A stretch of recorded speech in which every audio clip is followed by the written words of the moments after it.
and children of a Siberian village in Chun are dancing the sun dance to conjure up what they really get to see here, the sun. The winters are severe, long and dark. For only 2 hours a day there's some light. During summer it's the other way around. It doesn't get dark here, close to the Arctic Circle.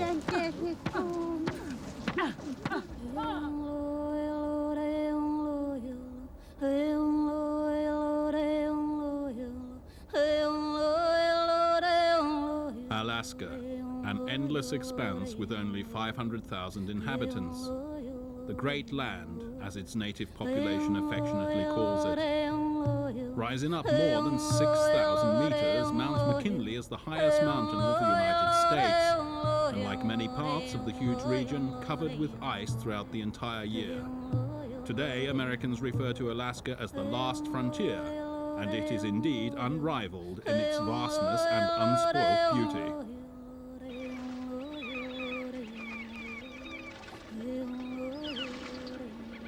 Alaska has only been part of the United States since 1959 and is the 49th and second to last state to join the Union and by far the largest of the country. It was the gold rush that made Alaska known. About 100 years ago, gold diggers, fortune hunters and adventurers set out for Alaska. Even today there are still gold diggers in Alaska. Peter and Jim, for example, prospect for gold with similar tools as the early pioneers.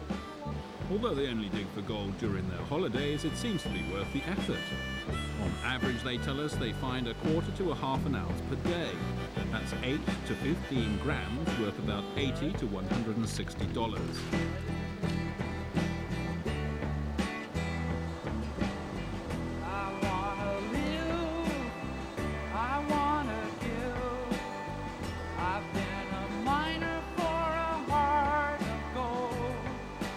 Gold mining is a tiring business, but once you start it, the fever won't let you stop.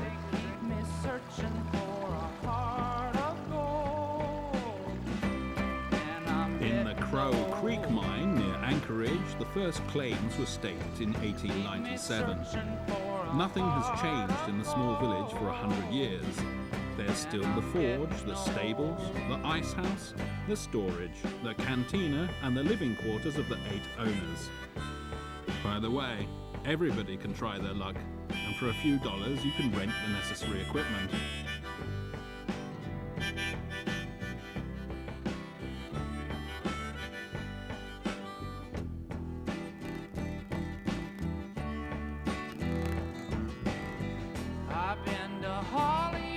Had the Russian Tsar known what immeasurable riches waited to be discovered in the mountains and rivers, he would certainly not have sold Alaska, at least not for $7.2 million. The sale took place in 1867, and American Secretary of State William H. Seward signed the contract of purchase. The Russians sold Alaska because they experienced financial difficulties at the time. Only 5 years later were the first gold deposits found, and the gold fever had begun. The news about the sudden riches to be found in the inhospitable and barren region quickly reached the US mainland and the rest of the world. Towns, businesses and marine bases were produced out of thin air overnight, and when huge gold deposits were also found in a branch of the Klondike River, gold diggers started arriving in droves.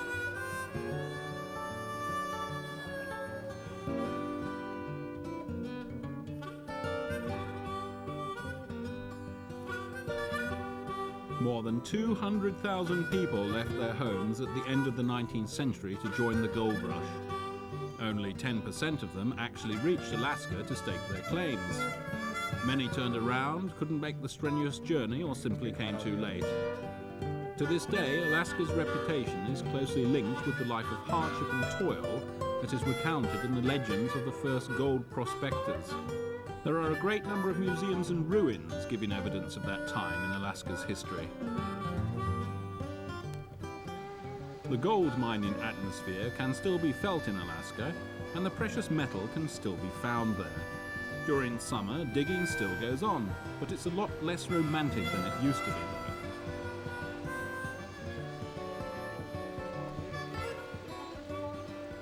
Traveling to Alaska is a lot easier than reaching Siberia.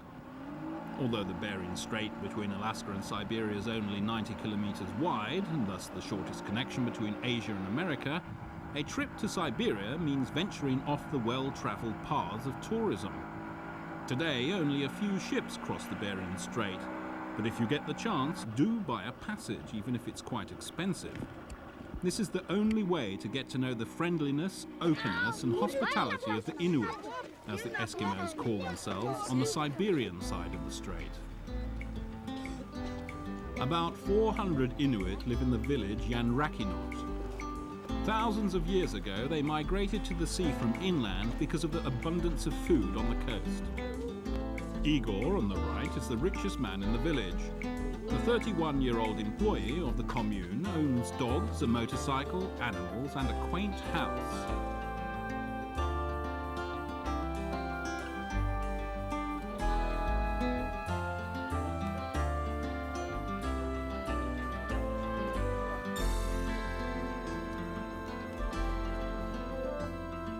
His wife, Tatiana, works as a teacher in the village, and together they earn about $390, a fortune in Siberia. They don't go hungry, on the contrary. White bread and caviar are a staple on their table. Life is difficult in Siberia, but since the disintegration of the Soviet Union, the Inuit are full of hope. After all, more than a third have relatives in rich Alaska, like this family. When have they last seen their relatives? We last saw them in 1947, and since then all contact with our Alaskan cousins has been broken off. We'd love to see our Alaskan relatives again. That would be wonderful.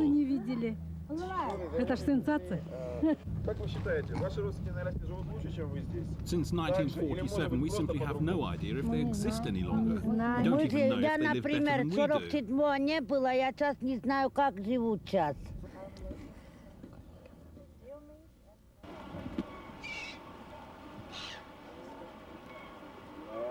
They do, at least as far as the living conditions are concerned. But the Inuit in the north of Alaska are shy, and almost all of them live off social security.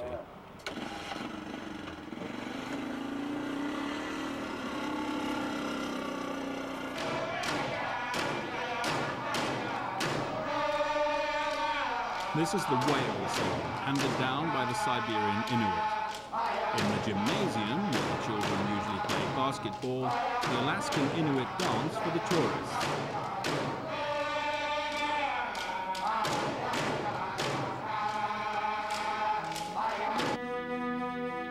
Another piece of evidence for cultural identity is the Whalebone Alley. This place of worship was only discovered about 10 years ago. Experts estimate that it dates back to the 17th century. Whale bones were buried up to 3 meters deep, facing north, in order to attract the whales. Not far away from the Whalebone Alley are these graves. Russian Inuit lie buried here, and the graves date back to the 1930s and 40s. Many Inuit were communists too.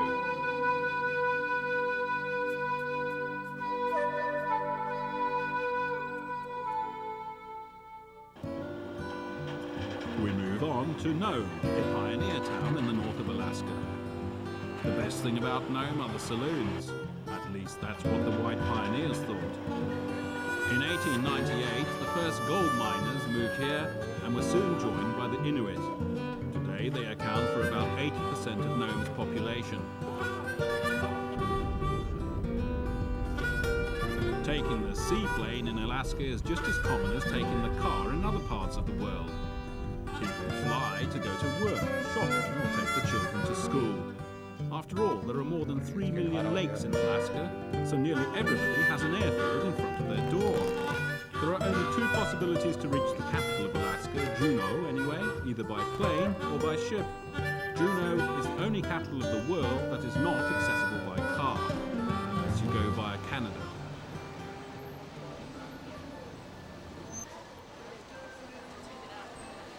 Some critics say that Alaska's capital is too far off and too secluded.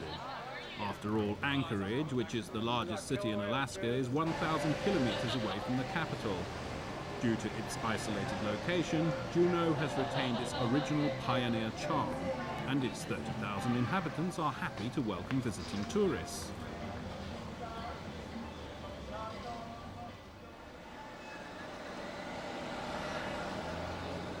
In every respect, Juneau is geared towards tourism more than other places in Alaska.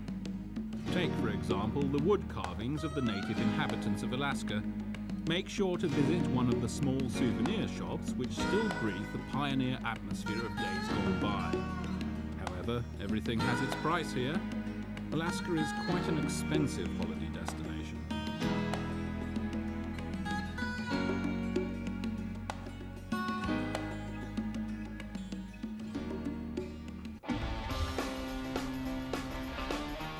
You can practice just about every type of sport in Alaska. You'll always be surrounded by the state's beautiful landscape. Although there are only 44 full days of sunshine a year, the summers are more or less humid and rainy. The natives call their summers liquid summer, so don't forget to bring a rain jacket.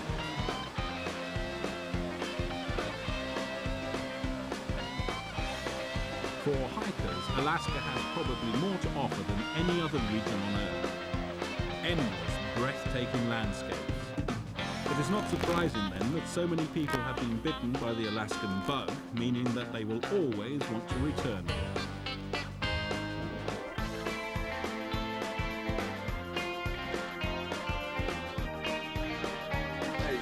When Ryan, a physical education teacher from Juneau, hands out the boat gear to the tourists, he knows exactly if he is dealing with beginners, people that already have been bitten by an Alaskan bug, or those who will never be bitten. Those are rare. When you press on both foot pegs, you break my rudder, okay? It's real important to give and take relationship. No matter whether you are rafting, hiking, fishing, or paddling on one of the millions of Alaska's lakes, the flora and fauna is always inspiring.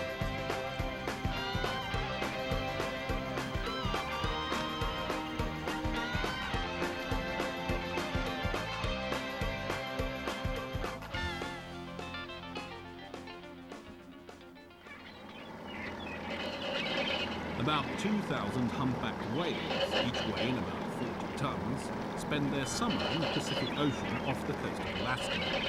They eat about 1,000 kilos of food a day, mostly crustaceans. Whale watching boat trips are offered daily during the summer, as are excursions to Glacier Bay, one of the most diverse landscapes of Alaska, not far from Juneau.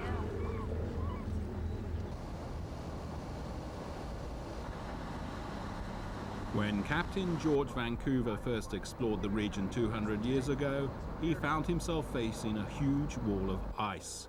Since then, the glaciers have receded about 100 kilometers inland. As a rule, the bluer the ice of a glacier, the younger the glacier is. More than 16 glaciers touch the sea in the 10,000 square kilometer national park. A boat trip with park rangers costs about $100 per person.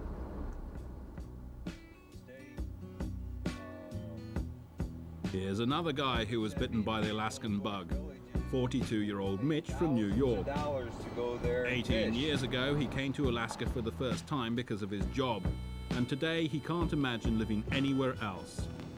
Right in line with the pioneer spirit of the region, he founded his own company, showing tourists his Alaska, including his favorite hangout, the Double Muskie.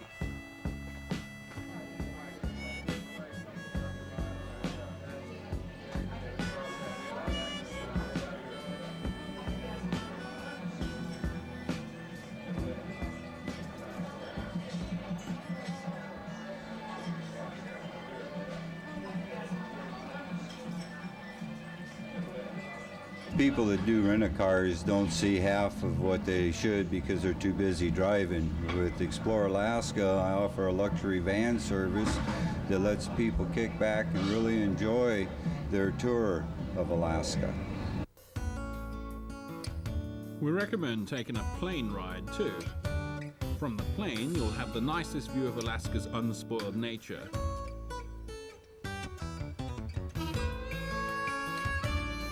By Alaskan standards, flying isn't even that expensive at about $150 per person for an hour.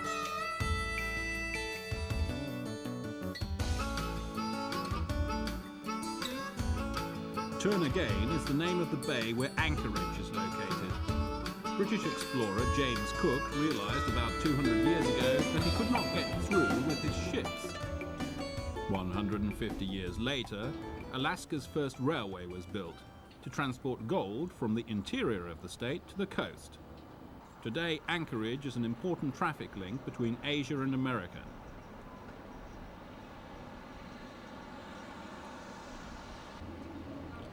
There are probably more beautiful spots in the world than Anchorage, but a visit is still worthwhile. Most of the time, Anchorage is either the starting or end point of a trip to Alaska anyway. Anchorage is a trade centre with about 300,000 inhabitants, and more than 70% of them got stuck here at one time or another. Despite the long, icy nights in winter and the never-ending days in summer, Anchorage has an almost mystical quality to many people.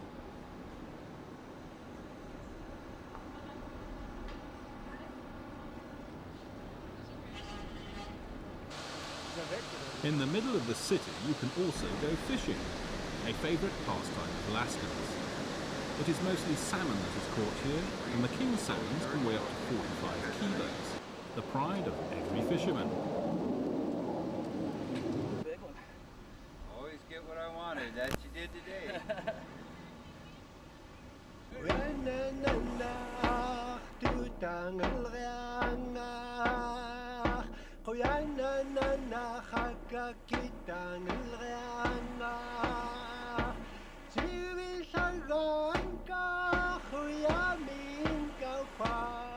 The quietness of Alaska gives you the feeling of endlessness and serenity alike, and its landscapes are simply overwhelming.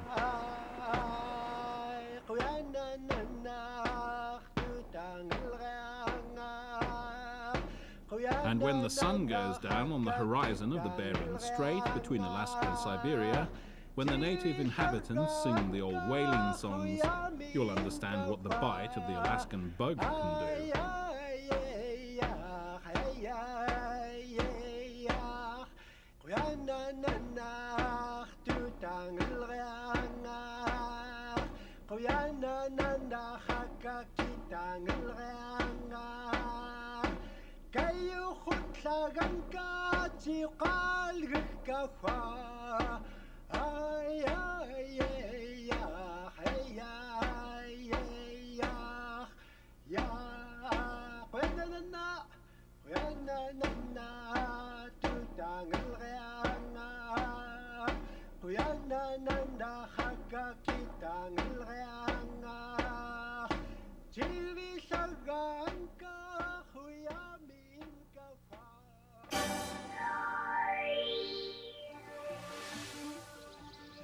In Alaska, you can spend the night in wood cabins or in somewhat more comfortable accommodations, such as the Glacier Bay Lodge. Of course, there are also American hotel chains, but in the wilderness, the lodging of choice is that of the pioneers. Expect to pay about $140 a night for a room. Alaska has its price.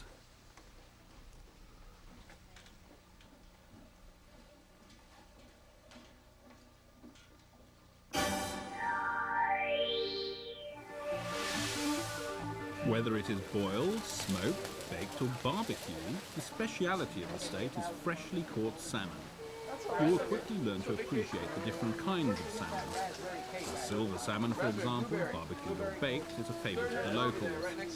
Salmon of inferior quality, such as the pink salmon, is usually tinned. Elk, caribou or bear meat is also considered a delicacy.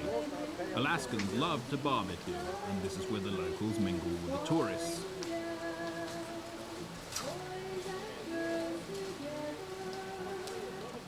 For dessert, try roasting some marshmallows over an open fire.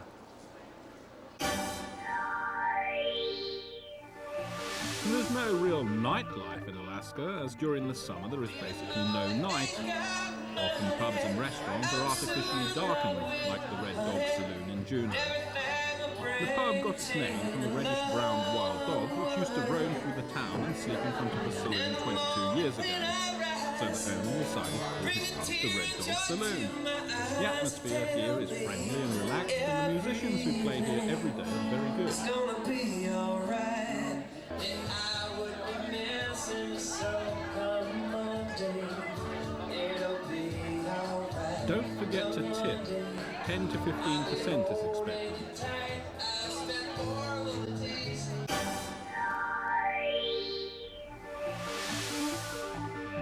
Why not hire a camper for about $550 a week? This way you're mobile and independent, especially if you want to see more of Alaska. We recommend taking the Denali Highway to Denali National Park. From there you'll have a breathtaking view of Mount McKinley if the weather's good.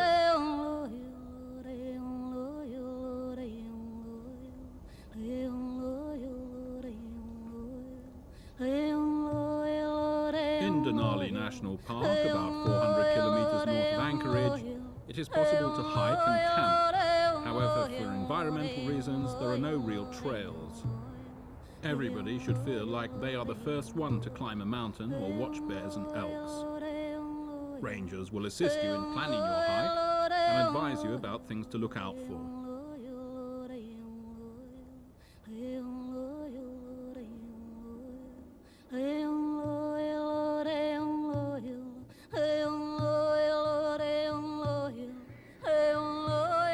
One thing is for sure, you won't meet many people here. By a long shot, Alaska is not a destination for mass tourism.